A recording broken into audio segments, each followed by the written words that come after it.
Assalamualaikum, hai semua. Mana nih yang suka banget sama risol? Yuk mari merapat sini. Kalau kemarin kita bikin yang panjang, kali ini aku mau bikin yang bentuk segitiga. Isiannya nggak jauh beda, rasanya enak. Yuk langsung aja kita buat sama-sama. Seperti biasa, langkah pertama aku mau tumis bawang merah dan bawang putih yang udah dicincang kasar. Nah, ini bawangnya aku tumis sampai layu atau sampai matang ya teman-teman.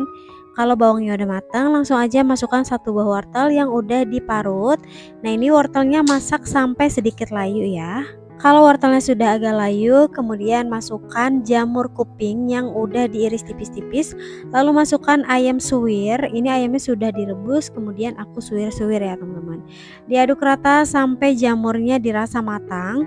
Kalau jamurnya sudah dirasa matang dan wortelnya juga sudah matang, kemudian masukkan bumbu-bumbunya. Di sini aku pakai garam, kaldu ayam bubuk, dan lada bubuk.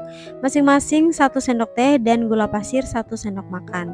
Ini diicip lagi ya teman-teman supaya asinnya sesuai selera kalian. Kemudian diaduk rata.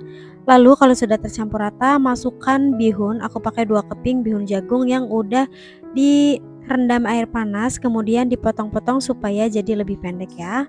Nah, kemudian ini diaduk sampai benar-benar tercampur rata. Jangan lupa dites rasa ya.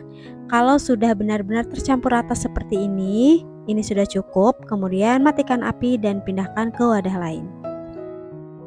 Langkah selanjutnya aku mau bikin kulit risolnya. Di sini aku pakai 250 gram tepung terigu protein sedang. Kemudian tambahkan 3 sendok makan tepung tapioka dan 1 sendok teh garam. Diaduk rata dulu, lalu tambahkan air sebanyak 600 sampai 650 ml.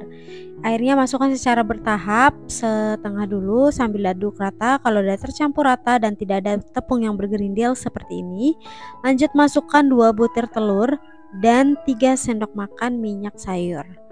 Kalau sudah, ini diaduk rata lagi ya sampai telur dan minyaknya benar-benar tercampur rata. Kalau sudah tercampur rata seperti ini, lalu masukkan sisa airnya ya. Nah, untuk konsistensi adonannya seperti ini teman-teman, tidak terlalu encer ataupun tidak terlalu kental. Selanjutnya, step terakhir aku mau tambahkan daun bawang seledri secukupnya aja, sekitar 2 batang. Diaduk rata dan ini sudah siap untuk dicetak. Di sini aku sudah siapkan teflon diameter 20 cm, kemudian tuang 1 sendok sayur adonan kulit risol dan putarkan supaya tipisnya merata. Kemudian kalau bagian pinggirnya sudah garing seperti ini berarti tandanya kulit risolnya sudah matang ya. Sisihkan ke dalam piring seperti ini, lanjut masak lagi hingga semuanya selesai.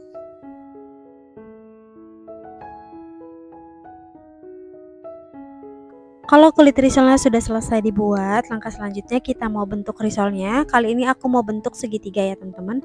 Ambil 1 buah kulit risol untuk bagian yang kelihatan daun bawangnya ada di bagian bawah atau untuk bagian luar.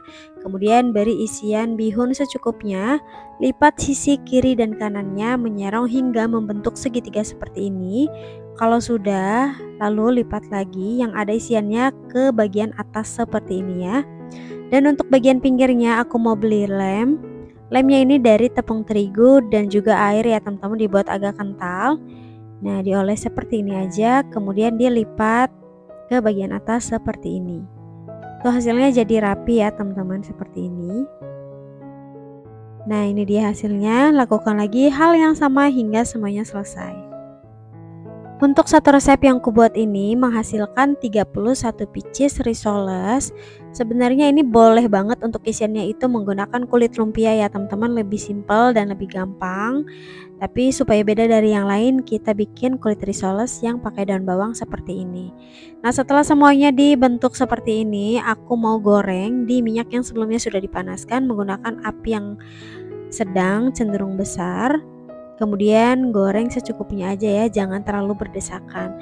Kalau teman-teman mau bikin stok untuk frozen food, boleh mentah atau bisa juga digoreng setengah matang ya.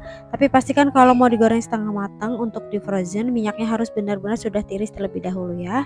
Nah, kalau satu bagian sudah agak kecoklatan, kemudian dibalik dan lanjut lagi goreng hingga kedua sisi kecoklatan. Nah, kalau risolnya sudah kecoklatan seperti ini berarti tandanya sudah matang ya, nggak perlu terlalu yang gosong banget, cukup golden brown atau kecoklatan seperti ini aja udah cukup. supaya hasilnya itu tetap cantik ya. Nah ini dia hasilnya teman-teman, untuk bagian dalamnya seperti ini. Tuh menarik banget ya, cocok banget buat isian snack box, ide jualan atau bisa titip di warung. Sekian video dari aku, buat teman-teman yang suka jangan lupa like, komen, dan subscribe. Terima kasih. Assalamualaikum warahmatullahi wabarakatuh.